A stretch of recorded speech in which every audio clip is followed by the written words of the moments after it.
Really good afternoon. You well? Yes, I'm well, thank you. Can I just ask you, 4 games to go, how much of a glimmer have you now got thanks to that win at Sheffield United? It's game by game at this moment in time. Like I've said since the beginning, just give us one opportunity to fight for something. You know, that's all we need. That's why we spend so much energy every single day in trying to get this team to the best possible level. And it feels like that on Saturday. So it's just for us one game that gives us an opportunity, and that's enough for us. What does it do for the mood around the place when you can look back on a win? Yeah, it's good because we've been so close for a while now. So it's always, in the end, that's the reward for the work you do. But I think it didn't take too long. For us, it was good on Saturday. You get to celebrate a little bit and definitely have to do that. But on the Monday, you then build into what is a really important week. How do you analyse the situation now at the bottom after what Everton did last night? It's looking like 2 from yourselves, Luton and Forest. In all honesty, I don't analyse the situation at the bottom as per se. You know, for me, I analyse what we need to do for the next game, and I know we still have a chance. That's all that matters for me. And whether it's 1 or 2 teams or 3 teams, that's not too much my concern at the moment. I fully understand that every weekend can bring such a shift, and I'd like it to keep tilting our way, of course. And now to Manchester United. How much are you looking forward to going to Manchester United? So I'm going to get this question for the rest of my life. It's a meaningful game. It's been a meaningful game for many years in my life.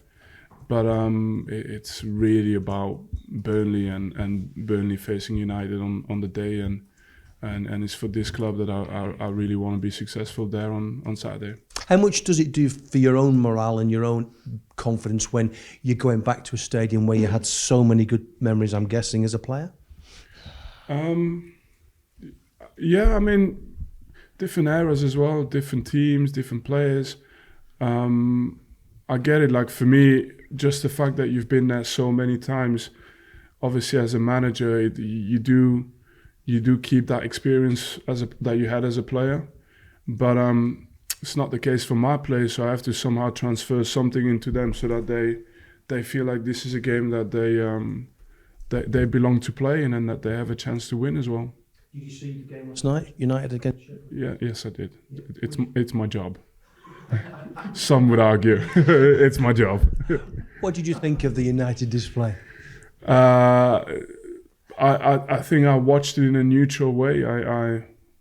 They have some very clear strengths. It's a team that has got some high quality players in the final third. They do score goals because of it.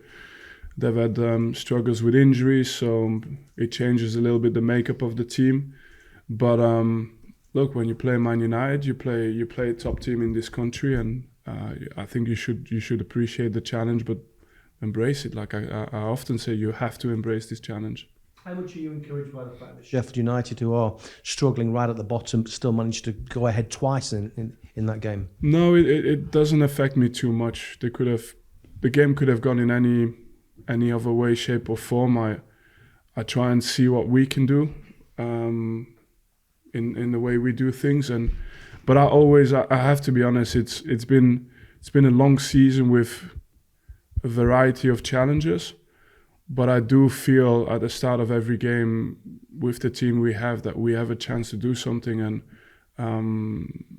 to have the opportunity to coach a team and say that when you're in your first year in the Premier League, for us in terms of especially the players we have in the squad, that's something always exciting, I find. How vulnerable are they at the moment? They seem to have a lot of injuries. Erik's had a really difficult, challenging season there. Just how vulnerable are they, in your opinion? I don't know about that. For me, like I said, I get it. You know, I'm actually learning on the job this thing, but because I've been through it now, I understand when we didn't have that in the Championship too much. But when you're in the Premier League, the questions when you play against the big 4 clubs or the big 5 clubs, it's nearly all in relation to their actuality, but their actuality doesn't really bother me. It's what we do. It's what Burnley does well and what Burnley need to improve on. That's the only thing that concerns me. Finally, from me, can I ask you about referees? A lot of debate last weekend about referees' integrity after what happened with Nottingham Forest. You've obviously made certain comments that I know you've expressed regret about regarding Darren England. How important is it over the next 4 games that you have to really keep your emotions in check when it comes to dealing with referees? Yeah, I think I was very clear about that on the day itself, and the words that I used, especially mentioning the word cheat and questioning the integrity of the referees. I said in a very, very honest way that that doesn't reflect what I actually think. So to me, it's important to state that I really believe in the integrity of the referees in this country. I actually also believe in the fact that because they've set such high standards over the years, at times when you go through a difficult patch, it just stands out a little bit, But my comments, that's why I apologize. That's why I kind of, but yeah, when the mist comes down in terms of what you're trying to say, yes, of course, my goal is to be with the team, is not to get involved with anything other than the performance of my team. How difficult, for example, might it be if Darren England is given one of your remaining games again? It's one of those things, I guess. I think all these kind of, I understand the context, what you say, but I think they're part of a bigger discussion, because like I said, I don't think you can fault the integrity of an individual, not in this league, no way. But you can surely avoid certain discussions, But yeah, that's my bit on it, and that's it. So your relationship with him is fine going forward? Yeah, of course. I'm sure he's a great man. He's a great guy. I don't have, and if Luton were in the top 5, then it would absolutely nothing would matter. It's just like I said, my thing on it is more that I want to be explicitly, clear on the fact that their integrity is should never be questioned, and the fact that I got a sanction after doing so, even if it wasn't like an intentional type comment, but after doing so, it's completely right. How we then navigate sensitivities, I think that's also a fair question to openly to discuss with the powers that be. Thanks for your time. Good luck. Hi, Vincent. You okay? Hi there. I'm sure it's probably not the season that Manchester United wanted, but I wonder, is Old Trafford still a sort of standout fixture for players and for you? It is. It always will be. Their history will always command that. So, but then it's the type of games that you want to play, of course, and therefore, I think everyone in this league is always looking forward to playing against the top teams, and United is one of those teams. In the run you've been on, I think 1 defeat from 7. I just wonder what the key to that turnaround has been, or whether it was one moment in one game or one incident or something that has really sparked this run off. No, just consistency, hard work. Making sure that you don't allow the noise to look. We haven't found the recipe for, let's be honest here, to get in the Champions League places yet. But I think the universal recipe that I've always said is that the consistency will make your team improve, and we have a team with still margin to improve. You see it in training. Hopefully, it'll keep coming out in games. But the biggest thing is just consistency. It's a very calm club. We've been allowed to work. We've been putting in the hours to improve the players, to improve ourselves as well as staff. And so why should we doubt that is possible to do that? But what does that run of consistency do for the belief of the players that, yeah, we belong at this level and we want to stay there. We want to make sure we stay there. Yeah, I think it gives them a point of reference as to put performances into context sometimes, because the way you feel after you've made either a mistake or lost a game or cost your team points, you know, these type of feelings might put you lower than you actually are. And so it's important that when I say inconsistencies, you give them a context as to why it is happening and how they can improve it, so the solutions as well. And then you back them. You back them when nobody backs them, nobody supports them, nobody believes in them. You believe in them more than they believe in themselves sometimes. Yeah, it's part of the job. Thank you. Hi, Vinny. Hi there. In this recent good run that you've had, have you seen an uplift in the mood in the camp here? It's one of the most bizarre things I've witnessed this season. I think where that's what's been really good. We've had very few times where we've been in a low mood place, which if you go through the history of this season is pretty special. And so to say that the mood is good, yes, of course, but in very few occasions have we had like defeated mentality, attitude, vibe within the club. It's just not existed. It's not since I've been here, at least since day one. The United are now languishing in 6th place. They've lost 12 league games this season. As a former City captain, City legend, is that something you take pleasure in? Seeing their Pleasure? Yeah. In their No, come on. I'm on the other side is a manager that I have a lot of respect for, that I know the quality of, that I've faced and seen in different leagues, you know. So he was at Ajax, and I was in Belgium at Anderlecht, and I've seen the quality of his teams and what they've been doing. So on the contrary, there's a form of respect there, and but there's I'm more about our business. I'm of course still happy, and I can't hide it if City does well. But then my whole world exists of Burnley and what we can achieve. You as a player picked up some good wins over there, especially the 6-1. Have you got a favourite memory of the being playing at Old Trafford? I want to build memories as a manager at Old Trafford, so I'll put the playing memories aside for now. And 3 points adrift with 4 games to go. Sir Alex Ferguson coined the phrase "squeaky bum time." Is that how you're feeling at the moment?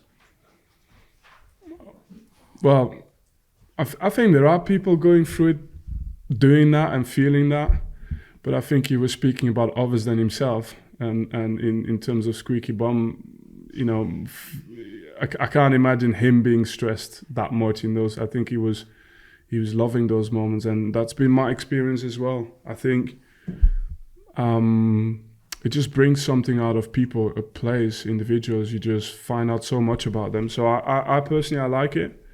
And still 4 games to play, so I hope it can continue until I want even more pressure on this team. I want it to go down to the wire if possible. Is there time to de-stress? Are you able to take time out, not think about the job? No, I always think about the job. So that sort of time, very difficult, especially at this point of the season. But stress, I'm lucky that I don't have too much. I've never had to suffer too much from stress, so that's inherited from the father or the mother. I don't know, but I've been lucky with that. Thanks, Shimon. Vincent, at this stage of the season, top and bottom of the Premier League, your experience as a player, is this where you get unpredictable results, do you think? Yeah, and my experience is very similar, really similar. The only thing, like I said, is when you're at the bottom of the league, obviously a win has such a big impact. Whereas when you're at the fighting at the top, it's winning is the minimum, you know, and that's the big difference. But other than that, the experience is the same. You can't really focus on the other teams and what they're doing. You've got to focus on your own team. You've got to believe that until the last moment something can happen, because, you know, like you said, it's unpredictable. So literally anything can happen, and therefore it's even more important to make almost your performance predictable, your arrival into a game predictable, and very similar. You've been away at Chelsea, you played really well. You went to Villa, didn't you, at the start of the year, played really well. Are there examples that encourage you that you can go away to these big clubs and perform? You were close to results, for example, in both those matches, weren't you? Oh yeah, it's a glass half full situation this year. I've got a repertoire of games that can give me plenty of confidence of how we did really well at some tough places. But what we've lacked a little bit is that 3-pointer, you know, and those type of results. So we've had some good experiences, but I'd like to push it again. You know, I'd like the team to hopefully make that next step. And I say it with all respect to United, because it is a tough game. But whether it's United or another team in the next few weeks, I do want us to make that step. United, Newcastle and Tottenham in 3 of your final 4. Would it surprise you if you went through the entire season without getting a result against one of those traditional big clubs? Would that be a surprise if you didn't do that?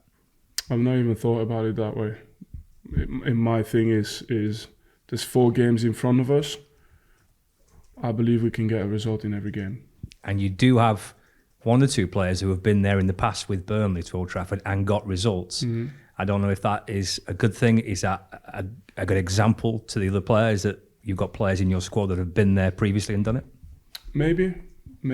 I would hope, and I would hope that at this stage of the season, because we don't need to overthink anything, we just need to have a go and go all out. And we know on if both teams are having a good day, United is normally a better team than us, but it's fairly simple for us. We need to have a go, and we need to hope for things to go a little bit our way. And then in that case, having played or not played, I hope they all have at least a belief. Good luck. Thank you. Thanks, Scott. Let's go straight to Matt Scraff from Burnley Express. Hi, you said Lyle Foster was touch and go for that Sheffield United game, and they came off with a bit of knock. How's he been doing this week? Yeah, fine. And Muric as well, he seemed to be struggling in that game. Is he okay? All good. And we talked about Luca Kogliosho last week, how he's getting closer. What's his situation now? No change for now. No change. Okay, thank you. Okay, we'll end with the PA Media. I don't know which version do you put. Yeah, do I need to?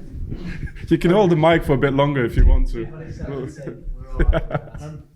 Is there any other team news? No, like if you ask me, I won't lie, but you've got to come up with the questions. Okay.